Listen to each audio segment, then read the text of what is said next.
Just another two more headlines that I would like to share with you. News headlines of something that is going on. I think all news headlines are very important and critical to us to be informed about what's happening in our world. But these two I just wanted to highlight. One of them, according to CNN, these are two stories that I just got from CNN, that Speaker Mike Johnson is saying that we're barreling toward one of the longest shutdowns in American history. And I know you do, but I certainly do hope that that is not the case. But this is what the speaker has said, that he believes this is probably going to be one of the longest shutdowns we've seen. He's warning this government shutdown could soon rank among the longest in American history if Democrats don't cave and pass Republican short-term funding bill. This is not even about pointing fingers. This is about the fact that so many lives are already impacted and will be impacted as this shutdown continues. I hate it when they start pointing fingers because right now, the American people, I don't think most of us are so concerned about who started the fight. We just want the fight to end. Um, he quoted then President Obama saying in 2013 that he wouldn't pay political ransom in exchange for reopening the government. What Barack Obama demanded then is exactly what Republicans are saying now. We will not allow the American people to be taken hostage over partisan demands, Johnson said. Of course, this is all coming from one side. I think most people know that the Democrats' position on the shutdown is to protect health care. I've been seeing reports after reports where some people's, I saw one in particular where I believe they say 80, some couple making 80 grand a year, that their premiums could go up from 500 and something dollars a month up to $1,400 a month. And that is outrageous. I don't know who can pay that kind of money for health coverage. So this is why all of this is your fault, your fault, your fault, your fault. Let's just find a way to get this thing fixed and get everything back on track.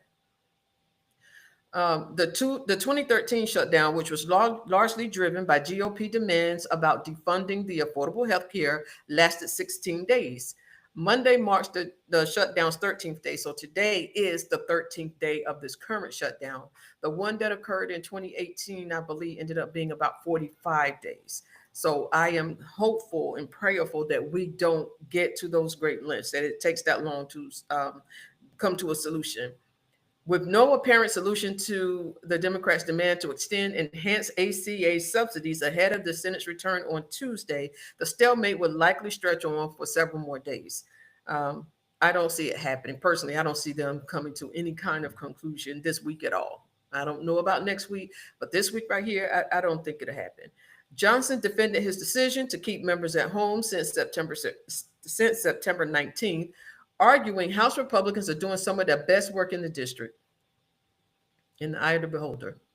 With GOP leaders refusing to engage on Democrats' health care demands until the government reopens, Johnson said months of work will be necessary to reform the ACA. We have to fix health care in America, and we have ideas to do it, but we have to have government open and operating to do that. See, the problem with that is this, in my estimation. They said that they know that healthcare has to be fixed. They say that they have ideas to do it. You know, that concept of fixing healthcare, but we have to have the government open and operating to do that. I don't see how they can be trusted because I think time and again they've proven that they can't be trusted. That's that old switch and bait. Okay, I would not. I just don't see them doing that. I see that if the other side were to cave, um, were to cave to them and say, okay, let's open the government first, and then let's go into negotiations and come to a realistic solution to this healthcare problem, they're just going to tell them to kick bricks once that's done. That's how I see that working out because they've shown no reason to me anyway for people to trust them. Um, with GOP leaders refusing to engage on Democrats' healthcare demands until the government reopens, Johnson said months of work would be necessary to reform the ACA. I believe that, but if they were serious about reforming it, they would be going into meetings together in a super bipartisan way, and everybody gets a chance to put out what they think and feel about it. and get some stuff on paper, get some votes done, and get this thing, rectified. But trust and believe that's not how it's going to turn out. It's not.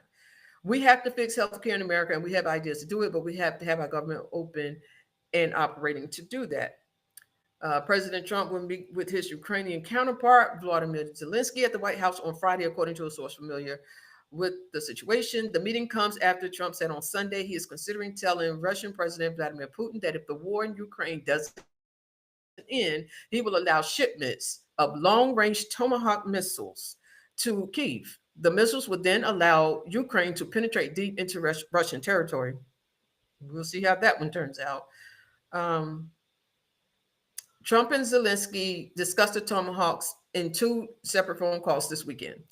They'd like to have Tomahawks. That's a step up, Trump told reporters aboard Air Force One as he traveled to the Middle East. Trump said he might tell Russia, look, if this war is not going to get settled, I'm going to send them Tomahawks. The Tomahawk is an incredible weapon, very offensive weapon. And honestly, Russia does not need that. Trump and Zelensky last met in August at the White House, where they were joined by 7 other European leaders. So that's the one first headline that I wanted to go into a little bit more. And the second one is, let me get that pulled up right here, right quick. This one is about pay for the military, that our military members to be paid during this shutdown. So the headline is that the Pentagon is pulling money from research to pay troops this week in a sign that the shutdown could be protracted. Let's hope that that is the case on both fronts. The Pentagon is moving billions from funds approved by Congress for research to pay troops this week in a move that could signal the shutdown could extend for quite some time. I'm just hoping that they get paid and that they come to a viable solution. We don't need quite some time to happen. A Pentagon spokesperson said President Trump directed Defense Secretary Hegseth to use available funds to pay service members on October 15th, which is 2 days from now, which will be on Wednesday. The spokesperson referenced money that was approved by Congress for research but hadn't been spent last year as the source of the funds that will ensure that troops see paychecks later this week. Because I think it's be an absolute travesty that the people, men and women that are serving this country in uniform, trying to keep this country safe, trying to keep this democracy safe, would have to not be compensated when they have families that need to be taken care of and they have needs that needs to be taken care of. So it's good to see them do this at least. The Department of War, it's always going to sound weird to me because we've always known it to be Department of Defense, has identified approximately $8 billion of unobligated research, development, testing, and evaluation funds from the prior fiscal year that will be used in the event the funding lapse continues past October 15th, which is almost guaranteed to do. I don't see this coming to a viable solution, certainly not in the next 2 days. Moving the money around shouldn't be a problem to meet that pay date, Todd Harrison, a senior fellow at the American Enterprise Institute, told CNN on Monday. This is more just like an accounting entry. Just take a bunch of money from your savings account, put it into your checking account, and then pay your normal bills from your checking account. While taking funds for personnel from research accounts is absolutely a violation of spending laws because that funding was already obligated by Congress for something else, Harrison said, it's unlikely anyone would publicly push back given the need to pay the military. They've taken funds that has already been allocated by Congress to do anything they want since January of 2025, January 20th. So that one is just like, yeah, really okay. So taking the pain of the military losing a paycheck off the table for lawmaking negotiations could signal the shutdown could last a very long time, because I think that's one of the things that a lot of people were voicing concern about is how long will the military have to go without being paid? Because in my estimation, to be honest with you, Congress shouldn't be paid. The military, absolutely.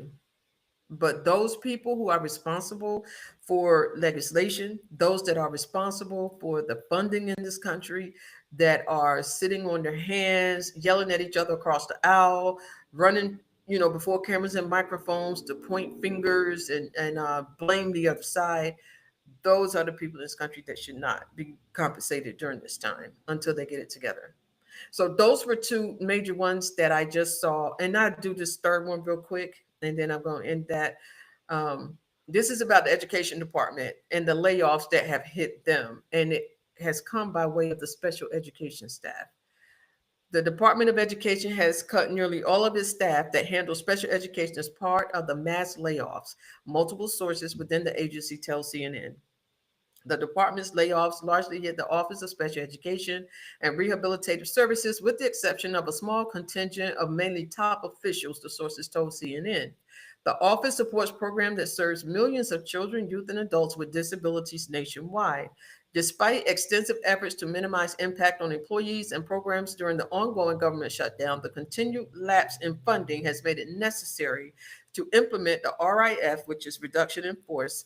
A letter sent to laid off workers and seen by CNN said, according to a court filing by American Federation of Government Employees, 466 people at the agency have been laid off as of Friday. It is not clear how many people were laid off in the OSER's office.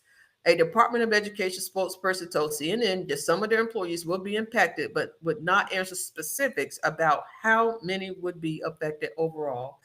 The department has already gone through a significant reduction in force since the start of the second Trump term, cutting nearly 50% of the workforce. Over 1,300 people have been cut since last March.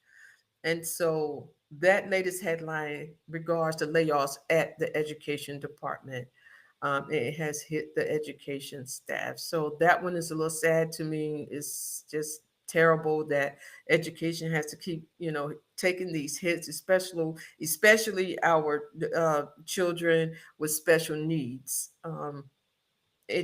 We're just not at a good time with some of these decisions. But anyway, those are three of the headlines that I wanted to come back on and bring to you real quick.